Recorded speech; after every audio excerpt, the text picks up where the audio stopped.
प्रिय दोस्तों, साथियों, नमस्कार। मैं राजेंद्र सिंह, विषय अध्यापक पंजाबी, आप सबका एक एक क्लासेज यूट्यूब चैनल पर स्वागत करता हूं। विद्यार्थियों, आज अपने एक नए अध्याय, नए विषय की शुरुआत कर रहे हैं, पंजाबी विषय। रीट परीक्षा की तैयारी कर रहे समस्त विद्यार्थियों के लिए सर्वप्रथम ये जान लेना जरूरी है कि पंजाबी भाषा का निकास विकास कैसे हुआ, अर्थात पंजाबी भाषा की उत्पत्ति से संबंधित ये बातें अपने जानने के बाद हम कोशिश करेंगे कि पंजाबी व्याकरण के जितने भी बिंदु हैं उन सबसे पहले हम पंजाबी जीरो लेवल से शुरू करके, यानी कि हम उड़ा आड़ा से, और इसी क्रम में फिर आगे बढ़ते रहेंगे। सो समय समय पे पंजाबी व्याकरण से संबंधित वीडियो आती रहेगी। सो आप सबसे गुजारिश है कि एक एक क्लास यूट्यूब चैनल को आप सब्सक्राइब करें, अपने दोस्तों मित्रों के साथ शेयर करें, वह अपने सुझाव भी जरूर दें। तो सर्वप्रथम अपने, क्योंकि पंजाबी विषय पढ़ रहे हैं तो पंजाबी लहजे में ही आके हमें इस विषय को समझना है। तो पंजाबी लहजे में आते हुए अपने शुरुआत करते हैं। आज का हमारा जो बिंदु है वह है पंजाबी भाषा का निकास व विकास। इस टॉपिक के अंतर्गत, बिंदु के अंतर्गत हम पंजाबी भाषा के अनेक जो नाम भी पढ़े उन पे भी चर्चा कर लेंगे। सो दोस्तों, साथियों, शुरुआत कर दें। हाँ सी पंजाबी भाषा। साथियों, तुसी ये जानते हो कि जो पंजाबी भाषा है, जो पंजाबी भाषा है, एक किस सूबे दी, किस प्रांत दी भाषा है? तुसी जानते हो पंजाब दी। ते किते ना किते पंजाब तो ही इस भाषा दा नाम पंजाबी पिया। सो सब तो पहला असी इत्थे ये वेख लईए कि जो पंजाब शब्द है, इस शब्द किस दे मेल नाल बनिया है। सो जो जदों असी पंजाब शब्द की गल करते हाँ ਤਾਂ पंजाब शब्द दो शब्दों के मेल नाल बनया है, पंज प्लस आब। हुण पंज तो भाव पंज ही हो गए, संख्या पंज, ते आब यानी कि दरिया, पानी। सो पंज आबां दी धरती कह लो, पंज दरियावां दी धरती कह लो, वो इलाका की अखवाया पंजाब, ते उत्थों दी बोली की अखवाई पंजाबी। इत्थे प्यारे बच्चों, तुसी ये भी ध्यान दिओ, कोई भी भाषा है, अमूमन असी भाषावां दा जो नाम रखते हाँ वो किसी इलाके विशेष के आधार ते असी रखते हाँ। जिवें असी वैश्विक दृष्टि तो भी जे वेखीए तो कोई भी भाषा है, जिवें साधारण ते सीधे शब्दों विच असी कह दिंदे आ कि फ्रांस की भाषा फ्रांसीसी। इसे तरह असी पंजाब की गल करी तो पंजाबी, या बोलियां उपबोलियां की भी जे गल करने तो स्थान विशेष कारण, स्थानिक रंगण होने कारण असी उत्थों का ही नाम रख देंदे हाँ। सो पंजाब तो पंजाबी बनया। हुण प्यारे बच्चों, असी पंजाबी भाषा का क्योंकि निकास ते विकास वेखना है कि निकास का भाव यह होया कि इस दे ये भाषा निकसदी कित्थों है, इसका निकास कित्थों होया, ते फिर समा पा के एक किवें आधुनिक स्वरूप विच अज साडे सामने नजर आउंदी है। सो असीं अगे चर्चा करते हाँ। इसे तरह ही दोस्तों, जदों भी असीं भाषा की गल करते हाँ, जदों भी असीं किसी भाषा की गल करते हाँ, विश्व दीयां अनेकां भाषावां हन, भाषा परिवार हुंदे हन, हर भाषा का अपना परिवार हुंदा है। देखो, जे असी वैश्विक दृष्टि तो वेखीए तो चार प्रमुख असी भाषा परिवार मनते हाँ। मैं मौखिक रूप विच इत्थे बयान कर देना हाँ। जिवें असी मनते हाँ यूरेशियन परिवार, यानी कि यूरोप ते एशिया नाल मिलके बनिया परिवार यूरेशिया परिवार, सब तो वड्डा परिवार यही है। ते पंजाबी का जो संबंध है वो इसे परिवार नाल है। सो ध्यान असी यूरेशियन परिवार रखना है। चारे जो विश्व की दृष्टि तो भाषावां चार परिवारों में वंडियां गई हन, वो ना जरूर असी इत्थे साझे कर लईए। यूरेशियन परिवार, इसे तरह अमरीकन परिवार, अफ्रीकन परिवार ते प्रशांत महासागरी परिवार। ये परिवार फिर अगे उप शाखावां विच वंडे हुए हैं खैर ये कॉन्सैप्ट फिर बहुत ज़्यादा ये विशाल बनता जाना है। असी मुकदी गल इत्थे आउने हाँ कि जो यूरेशियन परिवार है, यूरेशियन परिवार दा ही एक उप शाखा या उप परिवार असी ले लईए केड़ा, इंडो यूरोपी, भाव की भारती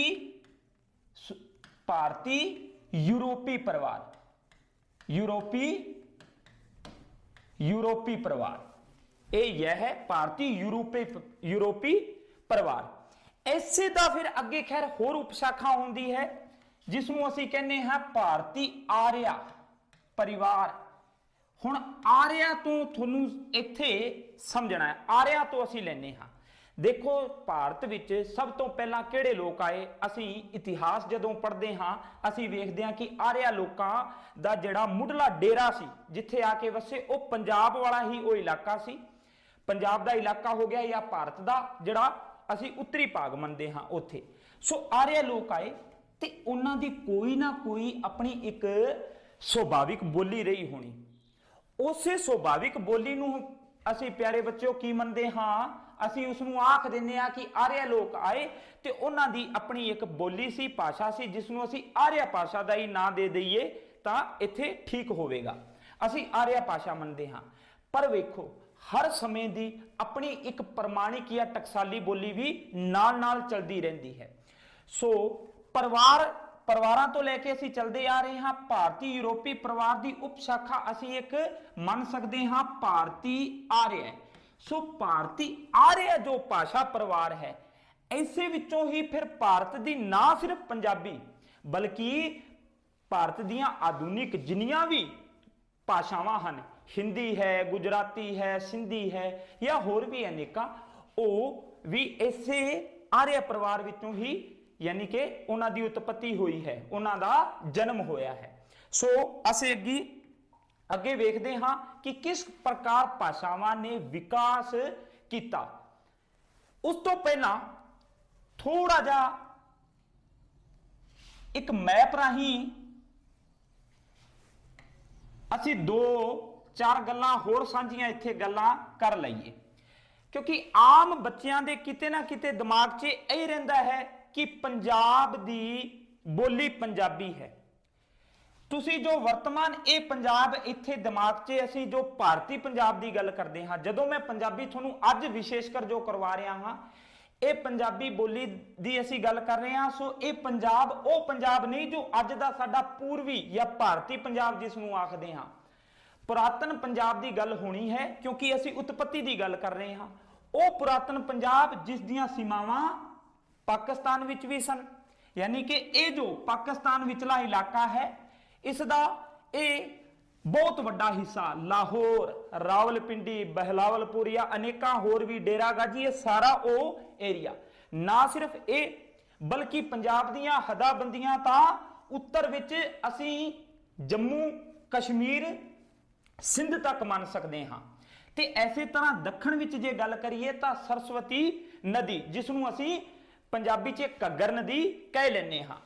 सो ये सारा वो एडा वड्डा एरिया सी जिथे जिसनूं असी किसी समय पंजाब या पंजाब नाल संबंधित एरिया मनदे सां।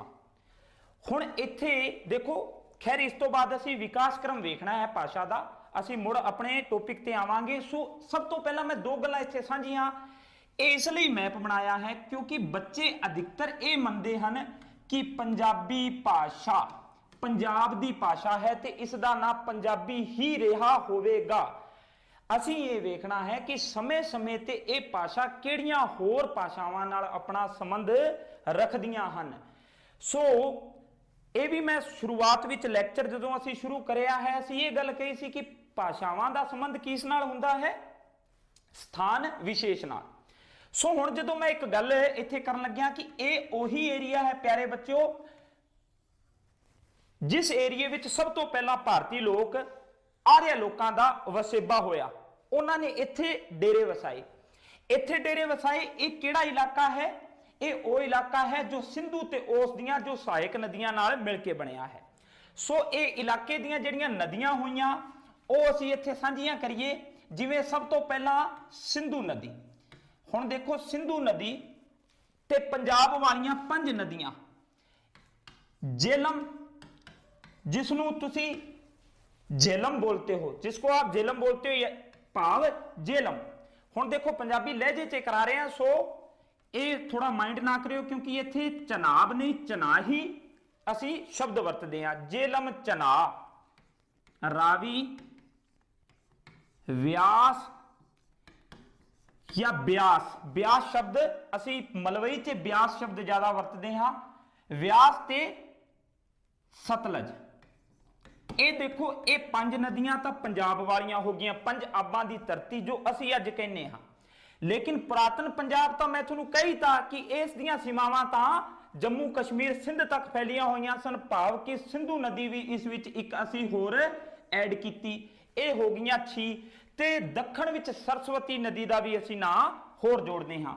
कुल मिला के 7 नदियां, 7 दरियावां की धरती होने कारण ना सिर्फ पुरातन समय विच पंजाब का ना सप्त सिंधु सी, इस पूरे जो असी भारत की गल करिए खास कर उत्तरी इलाका, ये उस समय सप्त सिंधु अखवाउंदा सी। सप्त सिंधु ये भारत का भी प्राचीन नाम है ते ये पंजाब का भी। हुण इत्थे इन्नी चर्चा क्यों करी, इस इतिहास नूं असी क्यों लियांदा, हुण इत्थे गौर करियो। इत्थे जो लोग आए वो पंजाबी लोग सी, ओही पंजाबी लोग हैं, ओही असी आर्या लोग दस रहे हाँ। उन्हां दी अपनी बोली पंजाबी नाल भी असी समानता वेखांगे, ते सब तो पहला जड़ियां बोलियां जिवें वैदिक तो असी शुरुआत करते हाँ, उस समानता नूं असी वेखण लई ये गल्लां करियां हन। कुल मिला के मैं ये कहना चाहुंदा हाँ कि सिंधु तो लैके ये जो सरस्वती तक दा ये एरिया पुरातन समय विच ये पंजाब दा ही एरिया सी, ते इत्थों दे लोग असी कह सकते हैं पंजाबी अखवाए। सो अगे असी हुण चलदे हाँ भाषावां दे क्रम ते। देखो हुण संबंध किवें जुड़दा आ रहा है, हुण संबंध इस तरह जुड़दा आ रहा है। भारत दे सब तो पहला जो इत्थे प्रमाणिक भाषा या सब तो प्राचीन भाषा सी जो मन्ने हाँ, वो किहड़ी हुई, तुसी कंप्लीट कराओ, वैदिक। वैदिक वैदिक कह देने या वैदिक संस्कृत भी असी इसनूं आख देने हाँ। हुण तुसी जानते हो कि वैदिक वो वैदिक काल दे दौरान जो असी वेखते हैं कि वेदां दी रचना हुई सी। मैं वैदिक काल तो ही पंजाबी दा संबंध जोड़ना चाहुंदा हाँ।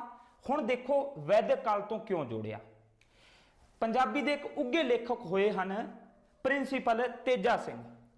उन्होंने ये गल कही है कि जो वेदां विचों सब तो प्राचीन वेद है ऋग्वेद, क्योंकि वह पंजाब के दरियावां के कंढियां ते ही रचिया गया सी। सो पंजाबी का सब तो प्राचीन वेद है जेकर कोई तां ओह किहड़ा होया, ओह ऋग्वेद है। सो ऋग्वेद पंजाबी का सब तो प्राचीन वेद है। इस गल दी इत्थे असीं इस गल दी पुष्टि करता है कि पंजाबी भाषा वैदिक काल तो ही वैदिक भाषा नाल संबंध किते ना किते रखदी सी। एक गल हुण देखो समा पा के ये प्रमाणिक भाषा है, वैदिक एक प्रमाणिक भाषा है क्योंकि वेदां दी रचना हुई है, 4 जो वेद रचे गए। हुण एक आम लोकां दी भाषा असीं इसनूं नहीं कह सकते। अज भी जेकर गल करिए, हुण एक मैं पंजाबी बोल रहा हाँ ते एक असीं जो टकसाली या किताबी पंजाबी दी गल करने आ, या घरां विच असीं जे हिंदी कल्चर नाल संबंधित हाँ तां घर दी हिंदी ते साडी जो पुस्तकां दी हिंदी असीं पढ़दे हां उस विच बहुत फर्क हुंदा है। क्यों? क्योंकि वो टकसाली है, व्याकरणिक नियम उस ते लागू होए हुंदे हन। सो जो वैदिक भाषा है ये व्याकरणिक भाषा सी, ये किते ना किते प्रमाणिक भाषा सी। इसलिए लोग इस भाषा तो किते ना किते आम जिहड़े लोग सी वो दूर हुंदे गए, उन्हां लई ये भाषा औखी सी। सो कहंदे जदों किसी भाषा दा औखापन होवे उसनूं असीं कह सकने हाँ कि जो सहायता करती है भाषा नूं समझण लई, जो भाषा नूं सहाई बनाउंदा है वो की हुंदा है, व्याकरण। वो व्याकरण हुंदा है। व्याकरण अजिहे नियमन जो भाषा नूं सरल बना दिंदे हन। सो एक समा आया ते एक ऋषि होए हन जिन्हां दा नाम तुसीं खूब पढ़िया होवेगा, पाणिनी। पाणिनी ने एक व्याकरण का ग्रंथ तैयार करिया जिसनूं असीं जानते हाँ अष्टाध्याय दे नाल। अष्टाध्याय ग्रंथ जिहड़ा तैयार होया ये कहंदे व्याकरण का ग्रंथ सी। इस ग्रंथ ने किते ना किते वैदिक भाषा नूं पढ़न विच भी थोड़ा कम सौखा किया। खैर ਇੱਥੇ ਚੱਲ ਕੇ ਸਮਾਂ ਬਹੁਤ ਲੱਗਿਆ। ਇਹੀ ਵੈਦਿਕ ਭਾਸ਼ਾ ਜਦੋਂ ਵਿਆਕਰਣ ਤਿਆਰ ਹੋ ਗਿਆ, ਜਦੋਂ ਵਿਆਕਰਣ ਤਿਆਰ ਕੀਤਾ ਗਿਆ, ਇਹ ਵੈਦਿਕ ਭਾਸ਼ਾ ਦਾ ਸਰੂਪ ਵੀ ਕਹਿੰਦੇ ਆ ਉਸ ਸਮੇਂ ਤੱਕ ਬਦਲਦਾ ਗਿਆ ਤੇ ਇਹੀ ਵੈਦਿਕ ਭਾਸ਼ਾ ਕੀ ਅਖਵਾਈ? ਸੰਸਕ੍ਰਿਤ ਅਖਵਾਈ। ਹੁਣ ਪਿਆਰੇ ਬੱਚਿਓ, ਇਹ ਹੋਈ ਸੰਸਕ੍ਰਿਤ। ਇੱਥੇ ਕਿਉਂਕਿ ਕਈ ਬੱਚੇ ਹੋ ਸਕਦੇ ਹੈ ਹਿੰਦੀ ਭਾਸ਼ਾ ਨਾਲ ਜੁੜੇ ਹੋਣ ਤੇ ਕਈ ਬੱਚੇ ਇਹ ਵੀ ਮੰਨਦੇ ਹਨ ਕਿ ਇਹ ਵੈਦਿਕ ਹੈ, ਇਹ ਵੀ ਸੰਸਕ੍ਰਿਤ ਹੀ ਭਾਸ਼ਾ ਹੈ। ਸੋ ਧਿਆਨ ਦਿਓ, ਵੈਦਿਕ ਵੀ ਸੰਸਕ੍ਰਿਤ ਹੈ ਤੇ ਇਹ ਜਿਹੜੀ ਸੰਸਕ੍ਰਿਤ ਸੀ ਇਹ ਥੋੜੀ ਰੂਪ ਵੇਦਾਂ ਨਾਲੋਂ ਇਸ ਦਾ ਰੂਪ ਥੋੜਾ ਸਰਲ ਸੀ। ਸੋ ਇਸ ਨੂੰ ਅਸੀਂ ਲੌਕਿਕ ਸੰਸਕ੍ਰਿਤ ਆਖਦੇ ਹਾਂ। ਕਿਹੜੀ ਸੰਸਕ੍ਰਿਤ ਆਖਦੇ ਹਾਂ? ਕਿਹੜੀ? ਲੌਕਿਕ। ਹੁਣ ਦੇਖੋ ਇਹ ਲੌਕਿਕ ਹੈ, ਯਾਨੀ ਕਿ ਹਾਲਾਂਕਿ ਇਸ ਸੰਸਕ੍ਰਿਤ ਵਿੱਚ ਹੀ ਜੋ ਰਾਮਾਇਣ ਹੈ, ਮਹਾਭਾਰਤ ਹੈ, ਜੋ ਸਾਡੇ ਧਰਮ ਗ੍ਰੰਥ ਮਹਾਕਾਵਿ ਹੈ, ਇਸੇ ਭਾਸ਼ਾ ਵਿੱਚ ਰਚੇ ਗਏ ਹਨ। ਖੈਰ ਇਹ ਸੰਸਕ੍ਰਿਤ ਦੇਖੋ, ਇਹ ਹੁਣ ਦੇਖੋ ਇਹ ਬ੍ਰਾਹਮਣਵਾਦ ਉਸ ਸਮੇਂ ਜੋ ਸੀ ਕਿਤੇ ਨਾ ਕਿਤੇ ਇਸ ਭਾਸ਼ਾ ਨੂੰ, ਖੈਰ ਸੰਸਕ੍ਰਿਤ ਦੀ ਅਸੀਂ ਪ੍ਰਮਾਣਿਕਤਾ ਮੰਨਦੇ ਹਾਂ ਤੇ ਪ੍ਰਸਿੱਧੀ ਵੀ ਮੰਨਦੇ ਹਾਂ, ਪ੍ਰੌੜਤਾ ਵੀ ਮੰਨਦੇ ਹਾਂ, ਜੋ ਅੱਜ ਤੱਕ ਚੱਲੀ ਆ ਰਹੀ ਹੈ। ਸੰਸਕ੍ਰਿਤ ਭਾਸ਼ਾ ਫਿਰ ਉਹੀ ਗੱਲ ਕਿ ਜਦੋਂ ਇਹ ਟਕਸਾਲੀ ਬਣ ਗਈ, ਕਿਉਂਕਿ ਇਸ ਵਿੱਚ ਵੀ ਸਾਹਿਤ ਤੇ ਬਹੁਤ ਵੱਡਾ ਸਾਹਿਤ ਧਾਰਮਿਕ ਰਚਿਆ ਗਿਆ, ਸੋ ਇਹ ਭਾਸ਼ਾ ਵੀ ਆਮ ਲੋਕਾਂ ਤੋਂ ਥੋੜੀ ਦੂਰ ਹੁੰਦੀ ਗਈ, ਆਮ ਲੋਕਾਂ ਤੋਂ ਥੋੜੀ ਦੂਰ ਹੁੰਦੀ ਗਈ। ਸੋ ਇਹ ਭਾਸ਼ਾ ਕੀ ਅਖਵਾਈ? ਫਿਰ ਅੱਗੇ ਚੱਲ ਕੇ ਇਸ ਦਾ ਇੱਕ ਹੋਰ ਸਰਲ ਰੂਪ ਆਇਆ, ਸਰਲ ਰੂਪ ਆਇਆ ਜਿਸ ਨੂੰ ਅਸੀਂ ਬੋਲਦੇ ਹਾਂ ਪਾਲੀ। ਇਹ ਪਾਲੀ ਭਾਸ਼ਾ। ਹੁਣ ਦੇਖੋ ਪਾਲੀ ਭਾਸ਼ਾ ਦਾ ਜੋ ਇਹ ਸਮਾਂ ਸੀ, ਪਾਲੀ ਸੰਸਕ੍ਰਿਤ ਨਾਲੋਂ ਹੋਰ ਅਸੀਂ ਕਹਿ ਸਕਦੇ ਹਾਂ ਇਸ ਦਾ ਸਰਲ ਰੂਪ ਹੁੰਦਾ ਗਿਆ। ਹੁਣ ਜੇ ਤੁਸੀਂ ਇਤਿਹਾਸ ਪੜ੍ਹਿਆ ਤਾਂ ਇਹ ਉਹੀ ਸਮਾਂ ਹੈ ਪਿਆਰੇ ਬੱਚਿਓ ਜਦੋਂ ਮਹਾਤਮਾ ਬੁੱਧ ਦੇ ਕਾਲ ਦਾ ਉਹ ਸਮਾਂ ਤੇ ਮਹਾਤਮਾ ਬੁੱਧ ਤੇ ਜਿਹੜੇ ਬੌਧ ਧਰਮ ਦੇ ਅਸੀਂ ਉਪਦੇਸ਼ ਮੰਨਦੇ ਹਾਂ ਉਹ ਪਾਲੀ ਭਾਸ਼ਾ ਵਿੱਚ ਸਾਨੂੰ ਮਿਲਦੇ ਹਨ। ਸੋ ਉਸ ਸਮੇਂ ਦੇ ਜਿਹੜੇ ਗੁਰੂ ਸਨ ਉਹਨਾਂ ਨੇ ਇਸ ਗੱਲ ਦਾ ਅਨੁਮਾਨ ਲਾ ਲਿਆ ਸੀ ਕਿ ਆਮ ਜਨਤਾ ਦੀ ਭਾਸ਼ਾ ਵਿੱਚ ਹੀ ਜੇਕਰ ਅਸੀਂ ਸੰਦੇਸ਼ ਦਿਆਂਗੇ ਤਾਂ ਉਹ ਜ਼ਿਆਦਾ ਸਾਰਿਆਂ ਲਈ ਕਿਤੇ ਨਾ ਕਿਤੇ ਉਪਯੋਗੀ ਹੋਣਗੇ, ਸੋ ਵੱਧ ਤੋਂ ਵੱਧ ਲੋਕਾਂ ਦੇ ਸਮਝ ਆਉਣਗੇ। ਸੋ ਪਾਲੀ ਭਾਸ਼ਾ ਕੀ ਹੋ ਗਿਆ? ਸੰਸਕ੍ਰਿਤ ਤੋਂ ਬਾਅਦ ਪਾਲੀ ਦਾ ਸਮਾਂ ਆਇਆ। ਲੰਬੇ ਸਮੇਂ ਤੱਕ ਪਾਲੀ ਭਾਸ਼ਾ ਰਹੀ ਕਿਉਂਕਿ ਇਹ ਆਮ ਲੋਕਾਂ ਦੇ ਹੋਰ ਨੇੜੇ ਸੀ। ਪਰ ਫਿਰ ਦੇਖੋ ਜਦੋਂ ਵੀ ਕੋਈ ਭਾਸ਼ਾ ਟਕਸਾਲੀ ਰੂਪ ਧਾਰਨ ਕਰਦੀ ਹੈ, ਜਦੋਂ ਉਸ ਵਿੱਚ ਸਾਹਿਤ ਰਚਿਆ ਜਾਂਦਾ ਹੈ, ਆਮ ਲੋਕਾਂ ਤੋਂ ਦੂਰ ਹੁੰਦੀ ਰਹਿੰਦੀ ਹੈ।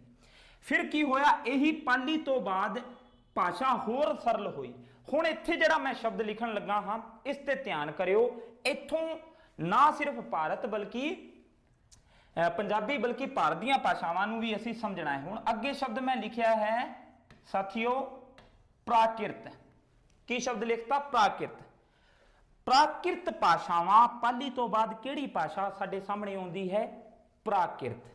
ਹੁਣ ਪ੍ਰਾਕਿਰਤ ਸ਼ਬਦ ਹੀ ਵੇਖੋ ਤੁਸੀਂ, ਨੈਚੁਰਲ ਯਾਨੀ ਕਿ ਜਿਸ ਨੂੰ ਅਸੀਂ ਕਹਿ ਸਕਦੇ ਹਾਂ ਕੁਦਰਤੀ ਵਿਵਹਾਰਿਕ। ਅਸਲ ਵਿੱਚ ਆਮ ਲੋਕਾਂ ਦੀ ਜੋ ਭਾਸ਼ਾ ਸੀ ਹਮੇਸ਼ਾ ਤੋਂ ਹੀ ਜੋ ਰਹੀ ਹੈ ਉਹ ਕਿਹੜੀ ਰਹੀ ਹੈ? ਉਹ ਪ੍ਰਾਕਿਰਤ ਰਹੀ ਹੈ। ਉਹ ਕਿਹੜੀ ਰਹੀ ਹੈ? ਪ੍ਰਾਕਿਰਤ। ਇਹ ਪ੍ਰਾਕਿਰਤ ਭਾਸ਼ਾ ਜੋ ਸੀ ਇਹ ਲੋਕਾਂ ਦੇ ਬਹੁਤੇ ਨੇੜੇ ਸੀ, ਆਮ ਲੋਕ ਇਹਨਾਂ ਨੂੰ ਬੋਲਦੇ ਸਨ।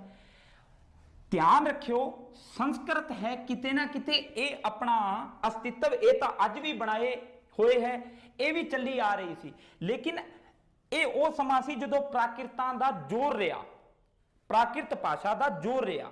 ਸੋ ਪ੍ਰਾਕਿਰਤ ਭਾਸ਼ਾ ਆਮ ਲੋਕਾਂ ਦੇ ਨੇੜੇ ਸੀ। ਹੁਣ ਦੇਖੋ, ਹੁਣ ਇੱਥੇ ਗੌਰ ਕਰਿਓ, ਜੋ ਇਹ ਪ੍ਰਾਕਿਰਤ ਹੈ ਮੈਂ ਇਸ ਦੇ ਅੱਗੇ ਇੱਕ ਸ਼ਬਦ ਲਿਖਣ ਲੱਗਾ ਹਾਂ ਸਾਹਿਤਿਕ। ਇਹ ਪ੍ਰਾਕਿਰਤ ਕਿਹੜੀ ਸੀ? ਸਾਹਿਤਿਕ। ਹੁਣ ਦੇਖੋ ਗੌਰ ਕਰਿਓ ਕਿ ਇੱਥੇ ਲੋਕ ਵਿਵਹਾਰਿਕ ਬੋਲੀ ਨਾ ਬੋਲਦੇ ਹੋਣਗੇ। ਇੱਥੇ ਭਾਰਤ ਦੀ ਮੈਂ ਤੁਹਾਨੂੰ ਕਿਹਾ ਹੈ ਕਿ ਵੈਦਿਕ ਭਾਸ਼ਾ ਭਾਰਤ ਦੀ ਭਾਸ਼ਾ ਸੀ, ਵੈਦਿਕ ਪ੍ਰਮਾਣਿਕ, ਫਿਰ ਸੰਸਕ੍ਰਿਤ ਹੋਈ, ਫਿਰ ਪਾਲੀ ਹੋਈ। ਦੇਖੋ ਇਸ ਦੌਰਾਨ ਵੀ ਕਿਤੇ ਨਾ ਕਿਤੇ ਪ੍ਰਾਕਿਰਤ ਭਾਸ਼ਾਵਾਂ ਤਾਂ ਰਹੀਆਂ ਹੀ ਹੋਣਗੀਆਂ। ਅੱਜ ਵੀ ਅਸੀਂ ਘਰੇ ਆਪਣੀ ਭਾਸ਼ਾ ਬੋਲਦੇ ਹਾਂ, ਵਿਵਹਾਰਿਕ ਸਾਡੀ ਪ੍ਰਾਕਿਰਤਿਕ ਸਾਡੀ ਕੁਦਰਤੀ ਬੋਲਦੇ ਹਾਂ, ਤੇ ਜਿਉਂ ਹੀ ਅਸੀਂ ਕਿਸੇ ਜਾਂ ਸਕੂਲ ਵਿੱਚ ਪੜ੍ਹਨ ਜਾਂਦੇ ਹਾਂ ਜਾਂ ਜੋ ਵੀ ਸਾਡਾ ਕਾਰਿਆ ਖੇਤਰ ਉੱਥੇ ਸਾਡਾ ਜੋ ਭਾਸ਼ਾ ਦਾ ਰੂਪ ਹੁੰਦਾ ਹੈ ਉਹ ਚੇਂਜ ਹੋ ਜਾਂਦਾ ਹੈ। ਤਾਂ ਪ੍ਰਾਕਿਰਤ ਭਾਸ਼ਾ ਦੇਖੋ, ਹੁਣ ਗੌਰ ਕਰਿਓ ਜੇ ਮੈਂ ਪ੍ਰਾਕਿਰਤ ਦੇ 3 ਰੂਪ ਦੱਸਣ ਲੱਗਿਆ ਹਾਂ ਤੁਹਾਨੂੰ। ਇੱਕ ਪ੍ਰਾਕਿਰਤ ਦਾ ਰੂਪ ਸੀ ਜੋ ਮੁੱਢਲਾ ਸੀ, ਜਿਸ ਨੂੰ ਅਸੀਂ ਪਹਿਲੀ ਪ੍ਰਾਕਿਰਤ ਮੰਨਦੇ ਹਾਂ। ਗੌਰ ਕਰਿਓ ਪਿਆਰੇ ਬੱਚਿਓ, ਬਹੁਤ ਤੁਹਾਡੇ ਇਹ ਕੰਮ ਦਾ ਇਹ ਵਿਸ਼ਾ ਹੈ।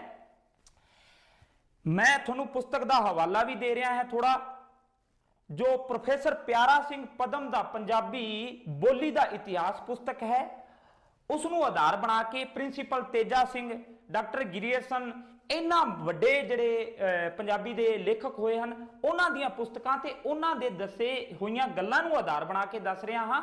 सो किसी प्रकार का इस विच किंतु परंतु वाली गल नहीं रह जानी। सो बड़े ध्यान नाल सुनो तुसी, हो सकदा तुहाडे लई अज ये विषय थोड़ा अज औखा होवे। सो एक बार असीं पंजाबी भाषा नाल जुड़ना है, फिर उस तो बाद असीं फिर जीरो लैवल तो शुरू करांगे। सो मैं वापस आ रहा हाँ, मैं प्राकृत दे 3 रूप दस रहा हाँ। एक ओ प्राकृत जो पहली प्राकृत सी, पहली प्राकृत जिहड़ी आम लोकां दी भाषा सी, लेकिन उसे प्राकृत नूं जदों सोधिया सवारिया, टकसाली रूप दिता, किताबी रूप दिता, वेद लिखे गए, उही भाषा की अखवाई वैदिक, यानी कि प्राकृत तो ही वैदिक बनी है। फिर वैदिक तो बाद संस्कृत, फिर देखो ये जदों दो भाषावां लोकां दे समझ तो जिवें जिवें दूर हुंदियां गईयां, फिर समा आया दूजियां प्राकृत दा। प्राकृत कोई एक भाषा ना मन के तुसी इसनूं व्यवहारिक कुदरती लोकां दी भाषा मनना है। एक प्राकृत दा समा पहला, जिस विचों पहली प्राकृत तो वैदिक ते संस्कृत निकली है। दूजी प्राकृत ओ जिस विचों किसने विकास करया, पाली भाषा ने। पाली भाषा असीं जाणदे हां जिस विच महात्मा बुद्ध ने उपदेश दिते हन बौद्ध धर्म दा, जो असीं त्रिपिटक मनदे हां। खैर उस तो बाद असीं गल करदे हां तीजी प्राकृत, ते इसलिए मैं इत्थे ब्रैकेट च की लिखिया सी साहित्यिक। ये किहड़ी प्राकृत? साहित्यिक। हुण ये साहित्यिक है, ये भी आम, क्योंकि प्राकृत है तो वैसे कुदरती, मैं हमेशा ही कहता आ रहा कि प्राकृत कुदरती भाषा, लेकिन इस प्राकृत ने जदों इसने भी साहित्यिक रूप धारण कर लिया, फिर उस तो बाद ऐसा समा आया, ऐसे क्रम विच मैं दस रहा हां। नैक्सट पेज लै रहा हां मैं। प्राकृत तो बाद केड़ा रूप आया? इस तो बाद प्यारे बच्चों दोस्तों अपभ्रंशां दा समा आया। अपभ्रंशां दा, ये कोई अपभ्रंश कुछ होर नहीं, इसनूं तुसीं भाषा ही मनना है। अपभ्रंश भी भाषावां हन। अपभ्रंशां दा समा आया। हुण इत्थे कुछ बच्चों दे जहन विच एक आया होवेगा कि अपभ्रंश की हुंदे हन। ध्यान दिओ, अपभ्रंश दा वैसे शाब्दिक अर्थ असीं मनदे हां विगड़ी हुई भाषा। विगड़ी हुई भाषा, पर प्यारे साथियों मित्रों, कदे यह भी होया कि भाषा भी कदे बिगड़ी है? भाषा का रूप सरल हो सकता है। सो ये अपभ्रंश शब्द किन्ना ने दिता होना? देखो समय समय की गल है, किते ना किते वैदिक संस्कृत भाषा चलती आ रही सी। जिहड़े पढ़े लिखे लोग सन, या जो वेदां नाल हाले भी जुड़े हुए सन, या ब्राह्मणवाद नाल जुड़े हुए लोग, उन्होंने किते ना किते आम भाषावां नूं थोड़ा पिटना शुरू करिया।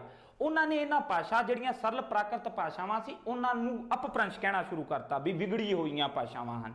पर ऐसा कदी भी नहीं हो सकता कि कोई भाषा विगड़ी होवे। खैर हुण देखो अपभ्रंशां दी गल करदे हां। अपभ्रंश दा अर्थ की सी? विगड़िया होया रूप कह सकते हां। ठीक है, विगड़िया दा अर्थ हो गया चेंज होया रूप किसी दा। हुण अपभ्रंश वैसे प्रमुख मैं इत्थे 5 दसदा हां, तुहानूं 2 अपभ्रंश याद रखने हैं। इत्थों साडा पंजाबी दा निकास हो रहा है।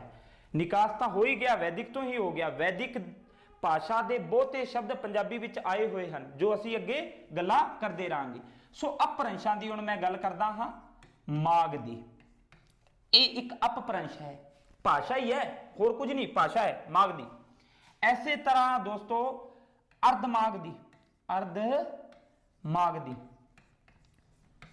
ऐसे क्रम विच फिर असीं अगे वेखदे हां महाराष्ट्री, महाराष्ट्री।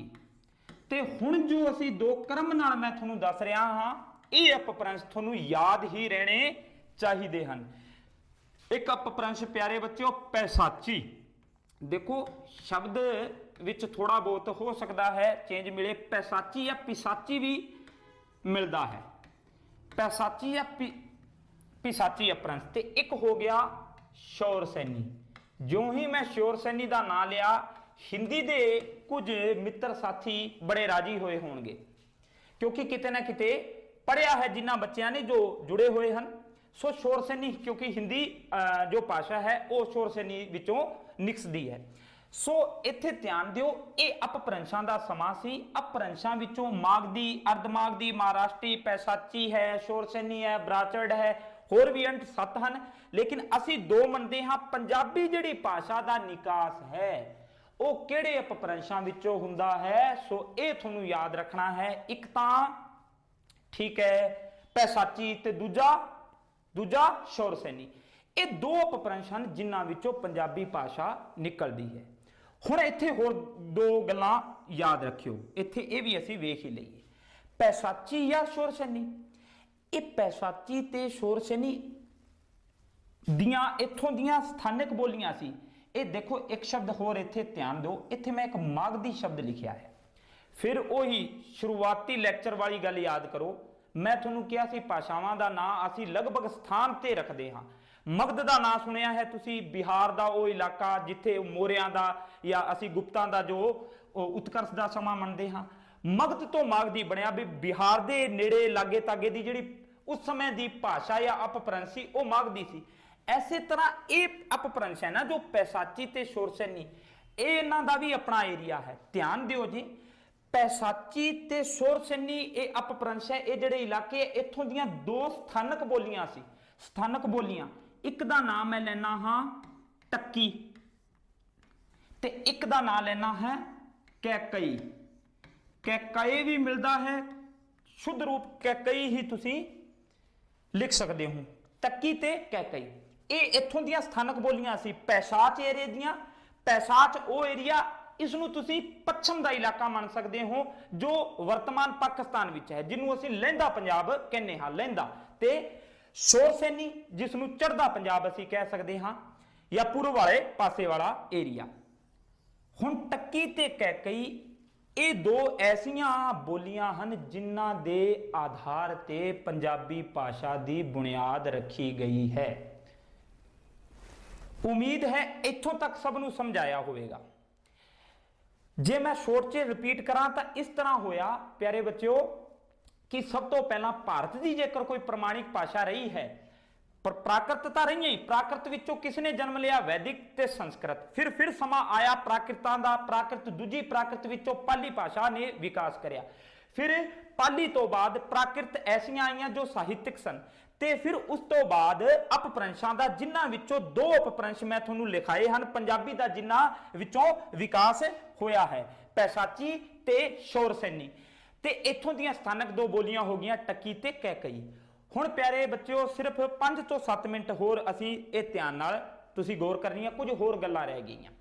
ਹੁਣ ਦੇਖੋ, ਇਸ ਤਰ੍ਹਾਂ ਪੰਜਾਬੀ ਭਾਸ਼ਾ ਆ ਜਾਂਦੀ ਹੈ ਲਮਸਮ ਅਸੀਂ ਇਹ ਕਹਿ ਸਕਦੇ ਹਾਂ ਕਿ 11ਵੀਂ ਸਦੀ ਤੱਕ ਕਹਿ ਲਈਏ। ਦੇਖੋ ਈਸਾ ਪੂਰਵ ਤੋਂ ਚੱਲਿਆ ਆ ਰਿਹਾ ਸਮਾਂ ਹੈ। ਮੈਂ ਇੱਥੇ ਸਮਾਂ ਨਹੀਂ ਤੁਹਾਨੂੰ ਕਰਵਾ ਸਕਦਾ, ਬਹੁਤ ਲੈਂਥੀ ਹੋ ਜਾਣਾ ਹੈ ਕਿਤੇ ਨਾ ਕਿਤੇ ਆਪਣਾ ਇਹ ਲੈਕਚਰ।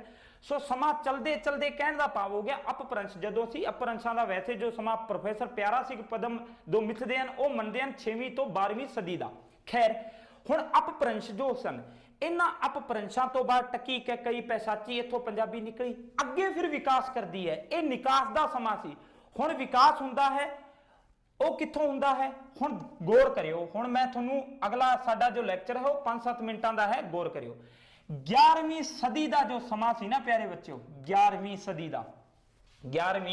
ਸਦੀ ਦਾ ਇਹ ਇਸ ਸਮੇਂ ਅਸੀਂ ਕਹਿ ਸਕਦੇ ਹਾਂ ਪੰਜਾਬੀ ਭਾਸ਼ਾ ਨੇ ਆਪਣਾ ਨਿਕਾਸ ਕਰਿਆ। ਹੁਣ ਇਹ ਸਮਾਂ ਕਿਹੜਾ ਹੈ? ਦੇਖੋ 10ਵੀਂ ਤੇ 11ਵੀਂ ਸਦੀ ਵਿੱਚ ਭਾਰਤ ਜਾਂ ਪੰਜਾਬ ਦੇ ਇਲਾਕਿਆਂ ਵਿੱਚ ਨਾਥ ਤੇ ਜੋਗੀ ਆਏ।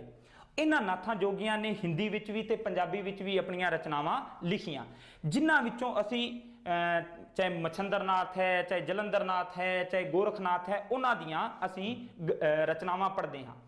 ਗੋਰਖਨਾਥ ਦੀ ਅਸੀਂ ਥੋੜੀ ਜੀ ਚਲਦੀ ਜੀ ਇੱਥੇ ਇੱਕ ਚਰਚਾ ਕਰ ਲਈਏ। ਮੈਂ ਪੰਜਾਬੀ ਗੋਰਖਨਾਥ ਨੇ ਜੋ ਪੰਜਾਬੀ ਲਿਖੀ ਉਸ ਦਾ ਇੱਕ ਉਦਾਹਰਣ ਇੱਥੇ ਸਾਂਝਾ ਕਰੀਏ, ਕਿਉਂਕਿ ਦੇਖੋ ਸਿਰਫ ਕਰੀਏ ਤੇ ਨਾਲ ਪ੍ਰੈਕਟੀਕਲ ਵੀ ਅਸੀਂ ਨਾਲੋਂ ਨਾਲ ਕਰਦੇ ਰਹੀਏ ਤੇ ਸਾਨੂੰ ਪਤਾ ਲੱਗਦਾ ਰਹਿਣਾ ਹੈ ਕਿ ਪੁਰਾਤਨ ਪੰਜਾਬੀ ਅਪਭ੍ਰੰਸ਼ਾਂ ਵਿੱਚ ਰੂਪ ਵਿੱਚ ਸੀ। ਉਸ ਸਮੇਂ ਦਾ ਅੰਤਰ ਤੇ ਅੱਜ ਜੋ ਪੰਜਾਬੀ ਮੈਂ ਜੋ ਇਸ ਸਮਾਂ ਬੋਲ ਰਿਹਾ ਕਿੰਨਾ ਫਰਕ ਹੈ।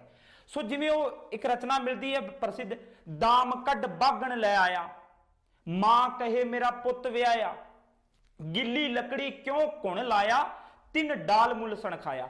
ਤੁਹਾਨੂੰ ਕੁਝ ਨਹੀਂ ਯਾਦ ਰੱਖਣਾ ਇਸ ਵਿੱਚੋਂ, ਸਿਰਫ ਮੈਂ ਇੱਕ ਸ਼ਬਦ ਪਕੜਨਾ ਹਾਂ। ਪੁੱਤ ਵਿਆਹਿਆ, ਇਹ ਸ਼ਬਦ ਤੁਹਾਨੂੰ ਸਮਝਾ ਰਿਹਾ ਕਿਤੇ ਨਾ ਕਿਤੇ ਅੱਜ ਵੀ ਸ਼ਬਦ ਬਿਲਕੁਲ ਜਿਉਂਦਾ ਤਿਉਂ ਅਸੀਂ ਪੰਜਾਬੀ ਵਿੱਚ ਲੈਨੇ ਹਾਂ। ਕੁਝ ਸ਼ਬਦ ਹੋ ਸਕਦਾ ਹੈ ਬਾਗਣ ਹੈ, ਦਾਮ ਹੈ, ਤੁਹਾਡੇ ਲਈ ਨਵੇਂ ਹੋਣ। ਸੋ ਭਾਸ਼ਾਵਾਂ ਯਾਨੀ ਪੰਜਾਬੀ ਦਾ ਪ੍ਰਭਾਵ ਹੈ। ਖੈਰ ਇਹ 11ਵੀਂ ਸਦੀ, ਲੇਕਿਨ ਇਸ ਸਮੇਂ ਪੰਜਾਬੀ ਨੂੰ ਪੰਜਾਬੀ ਨਹੀਂ ਕਿਹਾ ਜਾਂਦਾ ਸੀ। ਪੰਜਾਬੀ ਭਾਸ਼ਾ ਲਈ ਪੰਜਾਬੀ ਸ਼ਬਦ ਬਿਲਕੁਲ ਨਵਾਂ ਹੈ, ਜੋ ਪਿਛਲੇ ਕੁਝ ਅਸੀਂ ਕਹਿ ਸਕਦੇ ਹਾਂ ਕੁਝ ਸਮੇਂ ਤੋਂ ਹੀ ਜ਼ਿਆਦਾ ਯੂਜ਼ ਹੁੰਦਾ ਆ ਰਿਹਾ ਹੈ। ਇਸ ਭਾਸ਼ਾ ਲਈ ਲੰਬੇ ਸਮੇਂ ਤੱਕ ਕਿਹੜਾ ਸ਼ਬਦ ਯੂਜ਼ ਹੁੰਦਾ ਆਇਆ ਹੈ ਉਹ ਧਿਆਨ ਦਿਓ, ਕਿਉਂਕਿ ਮੈਂ 11ਵੀਂ ਸਦੀ ਹੁਣ ਵਿਕਾਸ ਦਾ ਸਮਾਂ ਦੱਸ ਰਿਹਾ ਹਾਂ। 10ਵੀਂ 11ਵੀਂ ਨਾਥ ਜੋਗੀਆਂ ਦੀ ਮੈਂ ਗੱਲ ਕਰ ਚੁੱਕਿਆ ਹਾਂ, ਲੇਕਿਨ ਇਸ ਸਮੇਂ ਤੋਂ ਅਸੀਂ ਇਹ ਕਹਿ ਸਕਦੇ ਹਾਂ ਕਿਉਂਕਿ ਇਹ ਉਹ ਸਮਾਂ ਸੀ ਜਦੋਂ ਹਿੰਦੁਸਤਾਨ ਦੀ ਗੱਲ ਆਉਂਦੀ ਸੀ, ਜਦੋਂ ਬਾਹਰੀ ਹਮਲਾਵਰ ਭਾਰਤ ਤੇ ਹਮਲੇ ਕਰਦੇ ਸਨ ਤੇ ਬਾਹਰੀ ਜਿਹੜੇ ਮੁਸਲਮਾਨ ਇਸ ਭਾਰਤ ਦੇਸ਼ ਨੂੰ ਹਿੰਦੁਸਤਾਨ ਆਖਦੇ ਸਨ। ਇੱਥੋਂ ਦੀ ਬੋਲੀ ਹਿੰਦੀ ਤੇ ਐਸੇ ਕਰਕੇ ਕਹਿੰਦੇ ਆ ਕਿ ਪੰਜਾਬੀ ਦਾ ਜੋ ਪ੍ਰਾਚੀਨ ਨਾਮ ਮਿਲਦਾ ਹੈ ਉਹ ਜ਼ਿਆਦਾਤਰ ਕਿਹੜਾ ਮਿਲਦਾ ਹੈ, ਹਿੰਦੀ ਜਾਂ ਹਿੰਦਵੀ। ਵਿਕਾਸ ਪੜ੍ਹ ਰਹੇ ਹਾਂ, ਨਿਕਾਸ ਪੜ੍ਹ ਆ ਚੁੱਕੇ ਹਾਂ, ਹਿੰਦੀ ਜਾਂ ਹਿੰਦਵੀ। ਇਸ ਗੱਲ ਦੀ ਪ੍ਰੋੜਤਾ ਵੀ ਅਸੀਂ ਵੇਖਦੇ ਹਾਂ। ਦੇਖੋ ਹਿੰਦੀ, ਹਿੰਦਵੀ, ਹਿੰਦੋਕੇ, ਹਿੰਦਈ ਕਈ ਨਾਮ ਪੰਜਾਬੀ ਦੇ ਮਿਲਦੇ ਹਨ। ਮਹਾਰਾਜਾ ਰਣਜੀਤ ਸਿੰਘ ਦਾ ਇੱਕ ਦਰਬਾਰੀ ਕਵੀ ਹੋਇਆ ਹੈ ਜਿਸ ਦਾ ਨਾਮ ਹੈ ਹਾਸ਼ਮ ਸ਼ਾਹ। ਹਾਸ਼ਮ ਸ਼ਾਹ ਇਸ ਭਾਸ਼ਾ ਲਈ, ਇਸ ਭਾਸ਼ਾ ਭਾਵ ਪੰਜਾਬੀ ਭਾਸ਼ਾ ਲਈ ਹਮੇਸ਼ਾ ਕਿਹੜੇ ਸ਼ਬਦ ਦੀ ਵਰਤੋਂ ਕਰਦੇ ਸਨ, ਹਿੰਦੀ ਜਾਂ ਹਿੰਦਵੀ ਲਈ।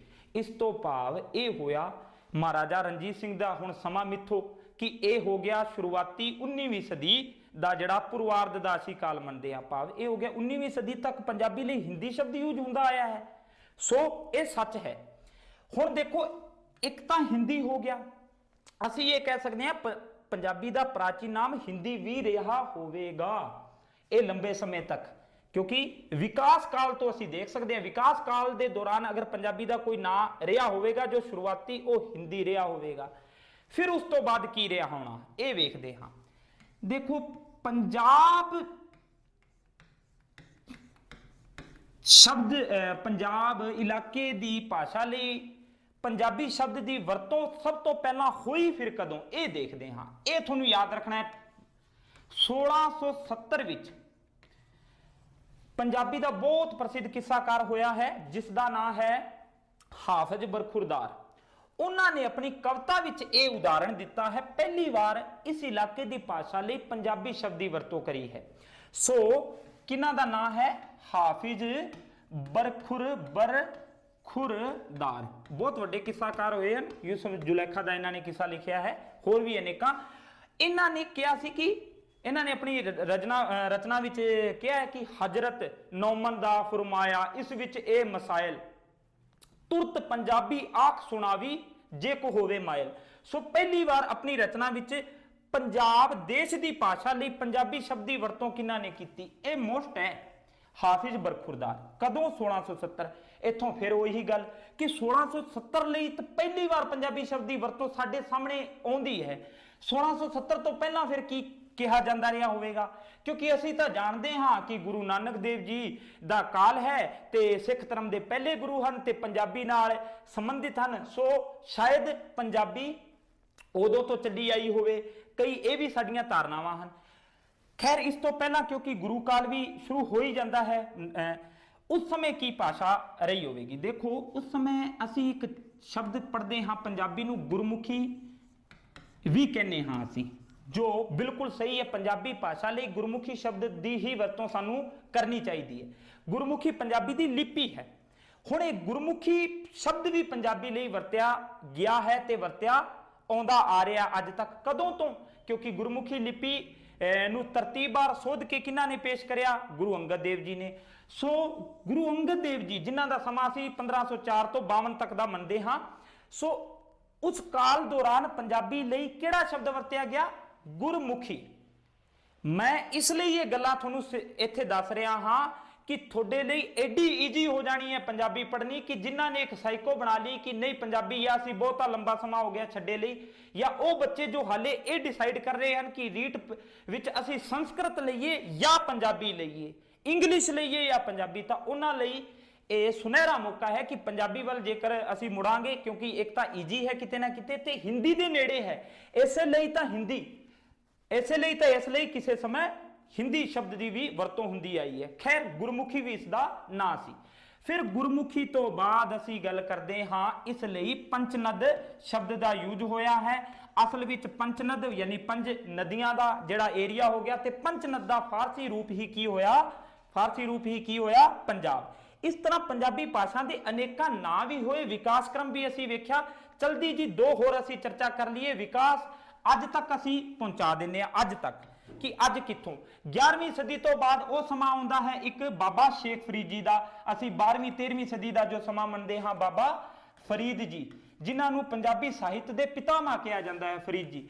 ਇਹਨਾਂ ਦੇ ਸਮੇਂ ਪੰਜਾਬੀ, ਇਹਨਾਂ ਦੀ ਜੋ ਬਾਣੀ ਮਿਲਦੀ ਹੈ ਗੁਰੂ ਗ੍ਰੰਥ ਸਾਹਿਬ ਵਿੱਚ 112 ਜੋ ਸ਼ਲੋਕ ਮਿਲਦੇ ਹਨ ਉਹ ਪੰਜਾਬੀ ਵਿੱਚ ਹਨ। ਸੋ ਇਸ ਸਮੇਂ ਪੰਜਾਬੀ ਆਪਣੇ ਵਰਤਮਾਨ ਸਰੂਪ ਦੇ ਹੋਰ ਨੇੜੇ ਆ ਗਈ।